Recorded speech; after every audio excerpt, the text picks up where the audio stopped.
everyone, it's Misty here. Welcome back to the Stamp Anything YouTube channel and welcome to another episode of Friday.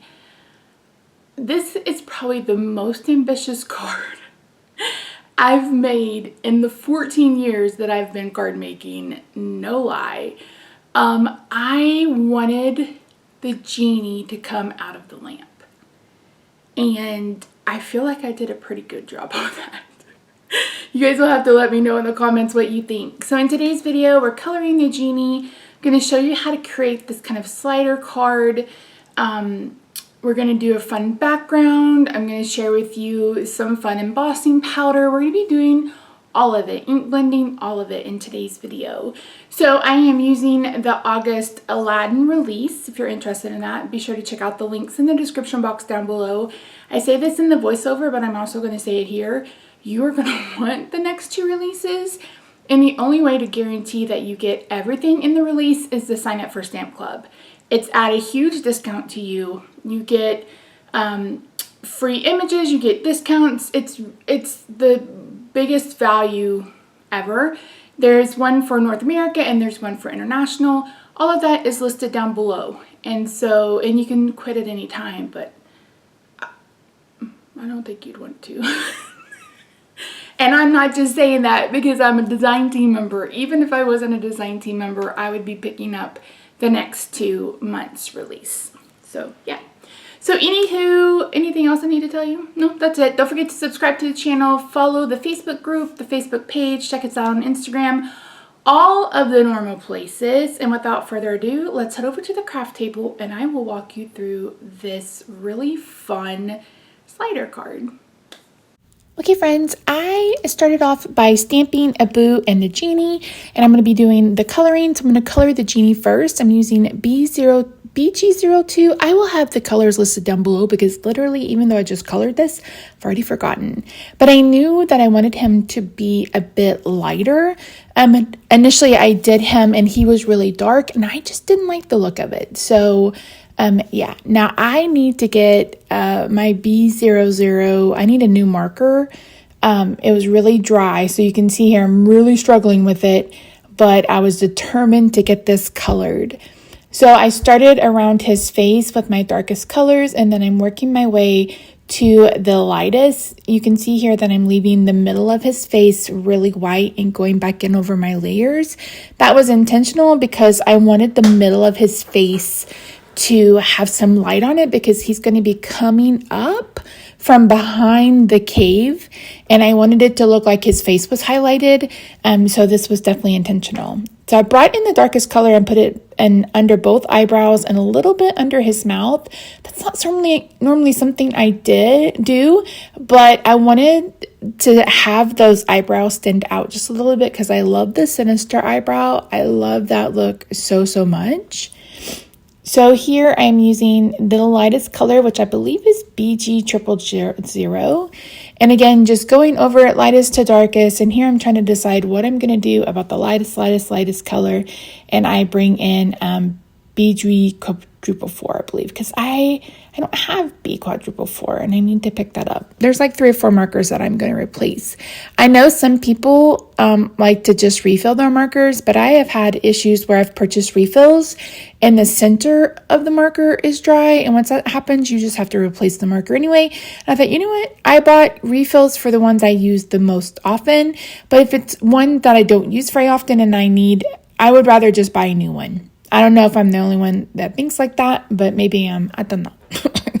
So after coloring his face, I'm going to color his ears, and then eventually we're going to color his body. And like I said, I just wanted to keep him very light. Initially, like I said, I did a dark blue, and then I thought, what if I stamp him on vellum and then attach the vellum to a blue piece of cardstock?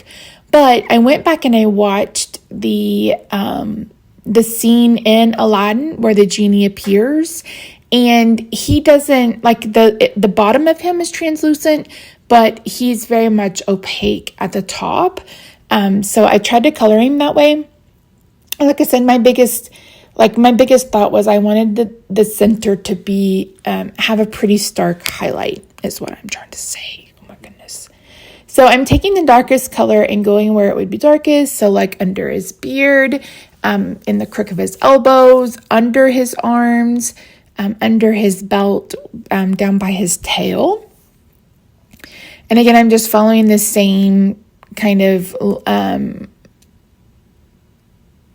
like darkest to lightest. Oh my gosh. Remember how I said my brain is broken? Welcome to my brain. This is Missy's brain. Missy's brain is broken.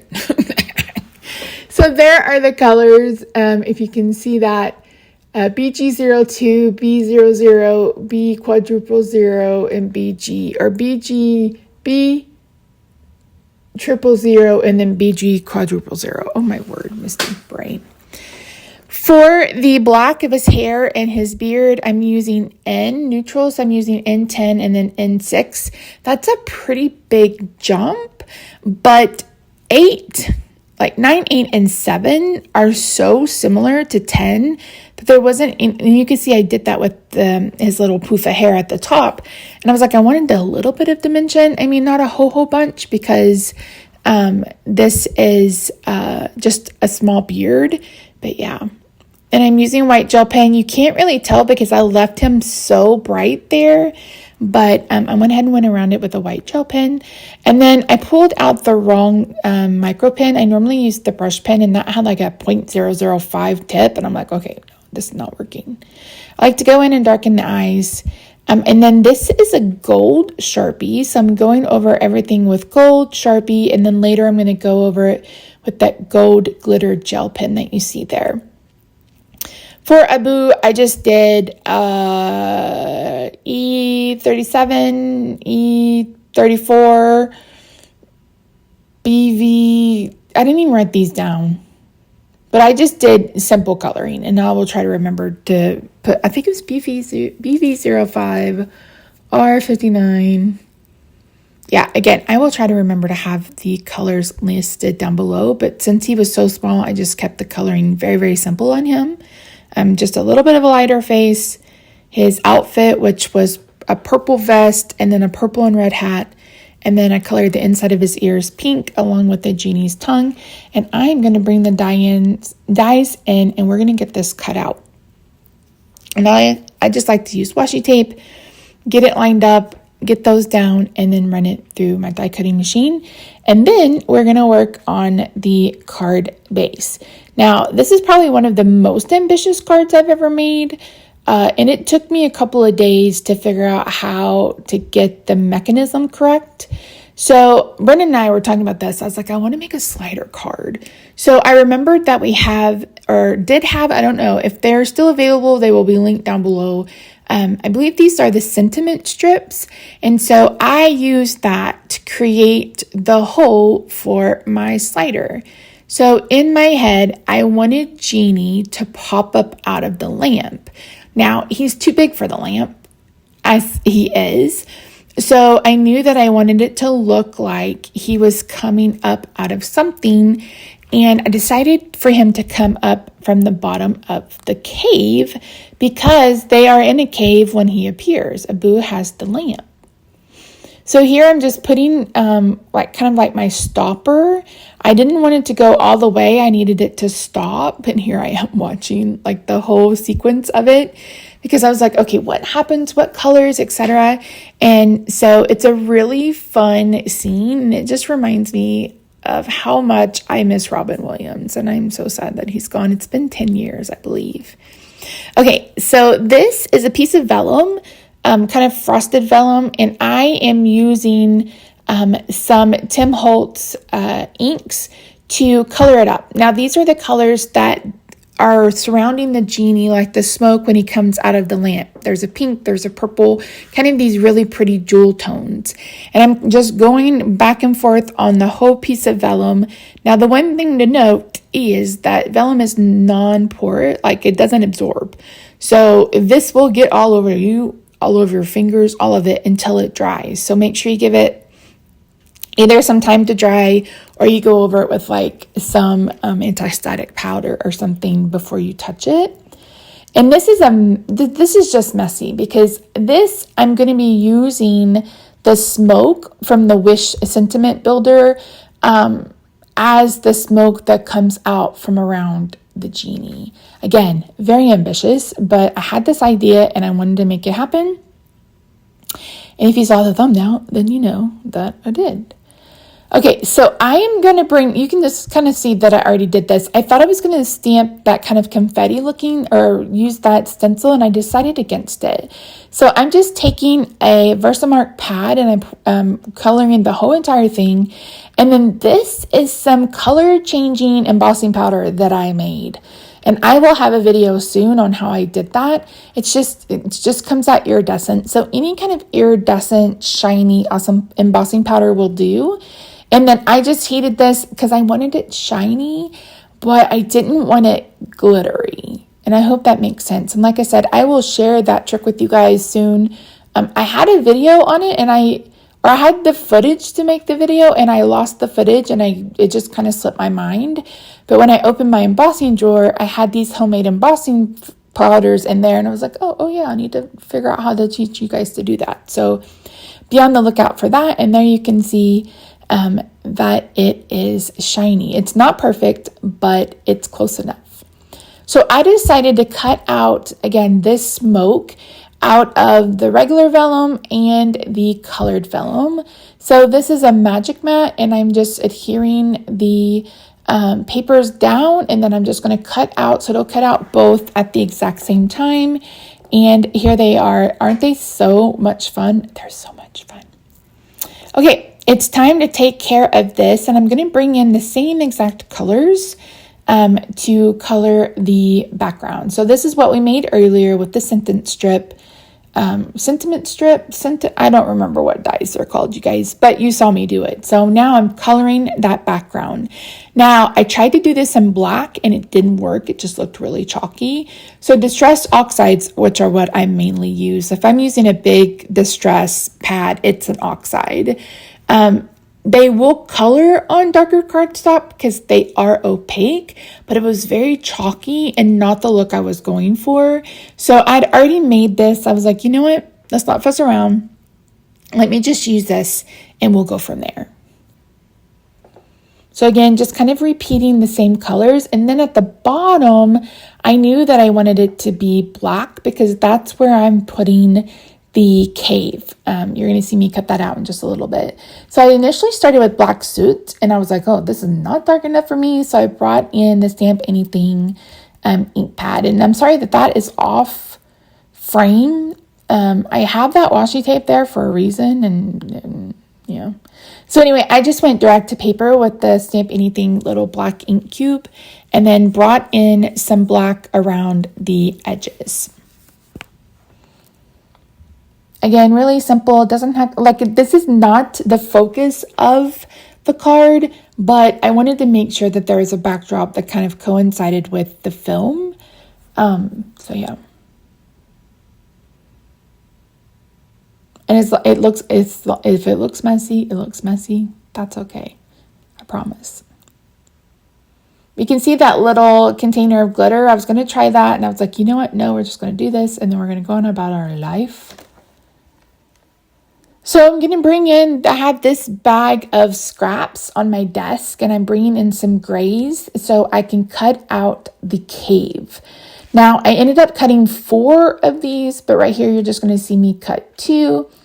This was from the Caveman release a few years ago. So much fun. I think that released the month before or 2 months before I actually started with Stamp Anything. So it's been a few years now.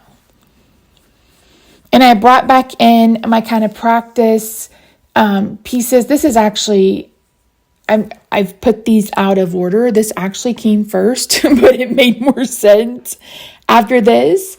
So here are is my bucket of glitter paper. I have all sorts of glitter paper in this bucket.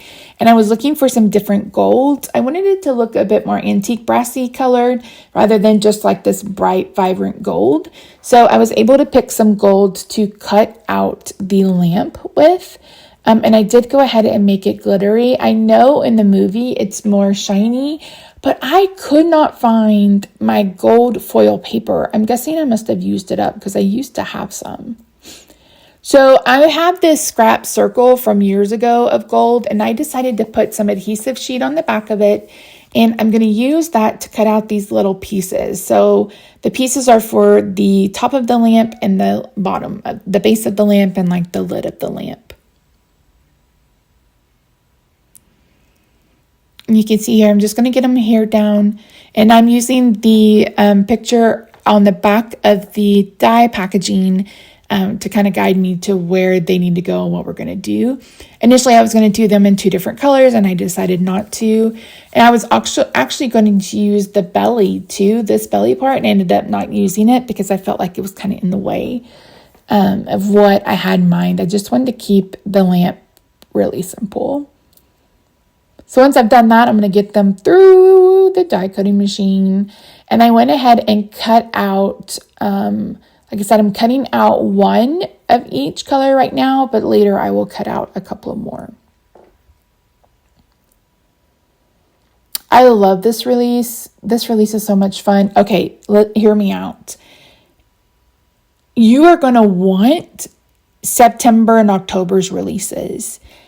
To ensure that you get everything, sign up for Stamp Club. It's linked down below. You get it at a discount. You get free digital images. You get discounts on classes, bundles, etc. It's a really great value, and Anne always throws in some little fun goodies for you guys. But that is really the only way to ensure that you're getting everything from the release. And you're going to want the next 2 releases. Trust me. Trust me. I promise. I wouldn't lie to you. I promise. So here I'm just trying to put the lamp together. And of course I've got pieces everywhere per usual. Listen, if you can craft with the clean desk, more power to you. By the time I was done, I still haven't cleaned that desk off. There's stuff everywhere. Oh my goodness. But you can see here, after having the adhesive paper on the back of these little pieces, I can just adhere them down, no problem. So here is my idea for the background. I want to add some of these smoke bubbles. What would you call this? Just smoke. I want to add some of the smoke to the background again, because he's going to be coming up. This is supposed to mimic as he's coming out of the lamp. And so I'm going to be using some of those. And then I knew that I wanted to go around the cardstock and add some darkness. So I'm using this extreme black all the way around and kind of folding it and giving it a little bit more texture. For my card base, I am making an 8.5 by 4. So cut it at 8 on the 11-inch side and then score at 4. So it's 4 by 8.5. Nope, 4 by 8. Nope, 4 by 8.5. Oh my word, mistake. And then I'm going to get this adhered. I'm going to double up the Scotch mounting foam on the back of this because we're going to want that mechanism to be able to move back and forth. And in order to do that, we need to make sure that it has enough room to slide up and down. So this is the Scotch adhesive. I just find that it's easier rather than using 1,000 little pop dots. I get mine off Amazon, but any kind of strip adhesive will do. But again, you can use pop dots as well, but you just want to make sure that you have 2 layers so it's popped up from the card base. Now, this card is tall, so if you were going to send this to someone, you're definitely going to want to get this hand canceled, and that just means having the person at the desk run it through, or whoever runs it through, rather than sending it through the machine where they add that postage date on it. They can do that I believe they can do that at the counter. Now, I'm doing this and I'm getting everything ready to go, and it never occurred to me that to color the white. So you're like, Misty, the white. I know, I'll take care of it later, I promise. So here I'm just trying to figure out how far I need the cave to go in order to hide the genie's body. And so I decided to go ahead and cut out 2 more. And I have them kind of staggered just like this. and I'm going to get them placed on the card, and then I'm going to just turn them over and add some adhesive to the back of them. That way they are in the exact order and in the exact placement that I want. And then I can just add a little bit of adhesive to the back. Again, I apologize that it's out of frame, but you can kind of see what I'm trying to do. So getting those all lined up again, and I'm going to add some more ink. This time I am using black soot because I don't want it quite as dark as the other two. And I'm just using a scrap piece of paper for this. So here we go. So I'm lining them up. I added just a little bit of adhesive, and I'm going to go back and add some more adhesive. And then I'm going to bring in some more of that Scotch mounting foam, and we are going to add 2 layers to this as well. And you can see here, this is kind of the vision. He's going to be behind, and then he's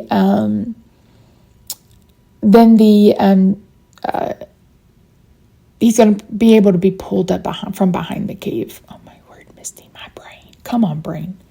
You've had plenty of caffeine today. Why won't you work? It's being rude. That's rude. All right. So for the smoke, I knew that I wanted that to be the lever for the genie. So I've cut him out, just cut it out in black. That's going to be the back. I've wrote pool on the smoke using a permanent pen. And then I was doing this and completely forgot that I wanted to adhere the genie, colored genie to this black. So that just gives him a bit more stabilization, and I'm able to adhere the pool portion of this. I am doubling up on adhesive that you see there, and I ended up adding another layer. So I've tripled up on the adhesive. And here I'm just adhering the smoke.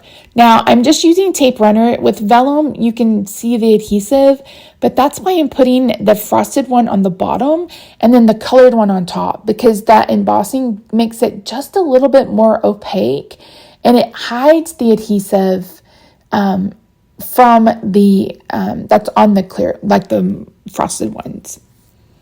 I'm getting him right exactly where I want him, figuring out where I want this to go. And we're going to get that adhered, and then I'm going to cut off the excess. Again, a very ambitious card, but I'm glad I got it to work out. I'm so happy that I did. And again, just adding these on randomly. And then the lamp is going to cover the bottom. I called it a tail. I don't know what else to call it, you guys. Going to get Abu. And the reason why Abu is in this is because he's the one that had stolen the lamp back. So yeah, and this I'm like, oh, Misty, that's white. We need to fix that. So I'm just using, I believe this is peacock feathers. And I'm just using a small toothbrush brush. I believe that's what they're called when you're looking at makeup brushes, which are the same exact brushes, if you didn't know. So once I do that, that is the finished card. And here's a look at it in real time.